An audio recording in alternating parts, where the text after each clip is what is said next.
Entonces, yo antes comentaba, por último, el tema del primado del Papa. Perdón, el primado no, la infalibilidad, que sería el problema.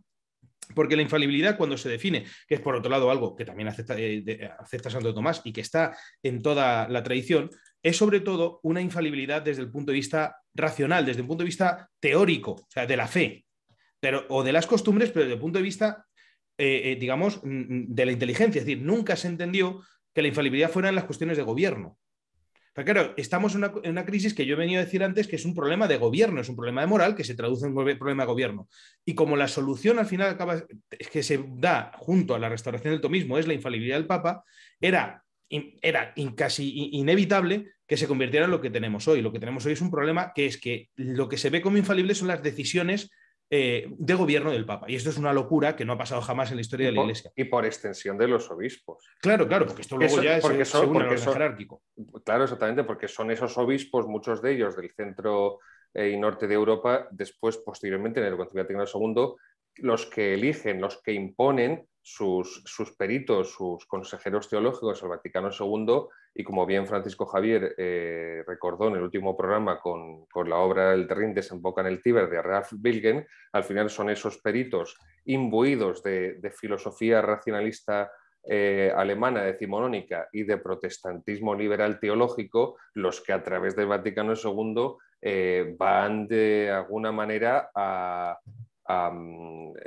conseguir la hegemonía del pensamiento católico hasta la actualidad. Y esto yo creo que es uno de los problemas que sobre todo va a afectar cuando hablemos el próximo programa del siglo XX, es que esto va a estar de fondo, va a ser lo que se arrastre. Y una de las grandes crisis va a ser esta, una crisis de autoridad y una crisis de hipertrofia de la infalibilidad pontificia, entendida ya no solo como una cuestión de cuestiones, entendido teóricas, o sea, cuestiones de fe y costumbres como de principios, sino de decisiones prácticas. Y esto nunca se entendió así, de hecho no es así y no tiene por qué serlo. Y sin embargo, esto va a ser lo que hoy nos hunde en la crisis y eso. Y contra esto, pues yo defendería mucho la figura, antes he hablado de él y José Chu sabe porque nos conocemos precisamente de eso, de Juan de Mariana. Juan de Mariana desarrolló una crítica a la Compañía de Jesús sobre el tema de la monarquía en la Compañía de Jesús del gobierno del general. Yo esa crítica la aplico precisamente a la concepción del gobierno papal. Y entonces Juan de Mariana viene más o menos por sintetizar, dice, tiene que haber monarquía, pero no esta monarquía, cuando habla del gobierno de la Compañía de Jesús. Porque resulta que ¿qué le falta? Él dice que le falta, no me acuerdo ahora mismo la palabra que utiliza, pero bueno, utiliza una palabra muy castellana. Pero en el fondo lo que le falta es orden. Y lo que le falta es que se entienda que el gobierno tiene que incluir las otras realidades, ¿no? El que está en la cabeza, digamos, tiene que abarcarlo todo y tiene que incluirlo en su acción de gobierno. Y esto en la Compañía de Jesús, por ejemplo, era por medio de las congregaciones provinciales, pero habría que ver en la Iglesia cómo esto, digamos, se vive. Y hoy yo creo que la gran crisis de la Iglesia que tenemos, y esto el padre Gabriel estará de acuerdo porque hemos hablado muchas veces, es el problema, que es el problema final del derecho como principios y del ejercicio de la autoridad, ¿no? Que viene de este problema del siglo XIX. Y ya, perdón por extenderme. Eso, de algún modo, esa analogía, los primeros que empiezan a ponerla en práctica, esto a nivel de curiosidad histórica, son los jesuitas, porque los jesuitas en esa controversia con los jansenistas, después en su controversia con los dominicos lo aplican también a ellos. Es decir, todo el que no defienda las tesis probabilistas de la Compañía de Jesús es un jansenista.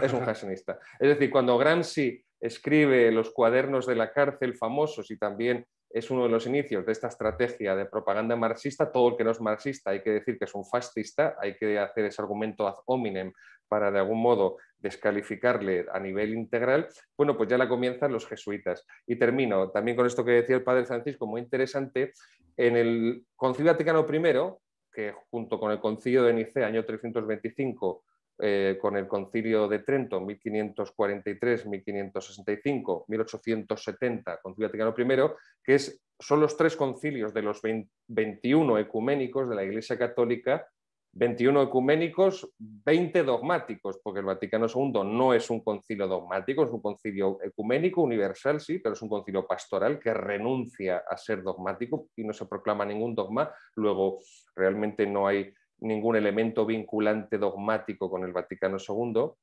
Pero bien, Esos 3 concilios son realmente los más importantes de la historia de la Iglesia Católica en 20 siglos. Y el Vaticano I,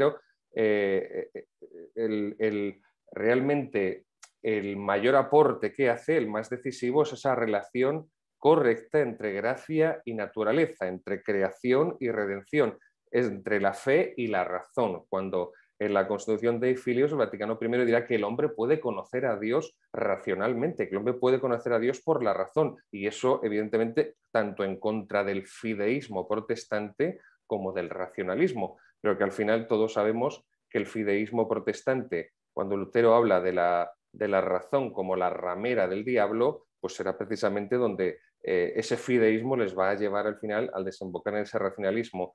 Y ese proceso, que es realmente un enriquecimiento dogmático para la Iglesia Católica a nivel doctrinal, y que así se refleja en los documentos, insisto, en la Constitución Dei Filius, sí que tiene después un espíritu nebuloso, que es el que desde entonces, desde Vaticano I, se implanta en la Iglesia Católica hasta la actualidad, que es la jesuitización del papado, donde la verdad se sustituye por la autoridad.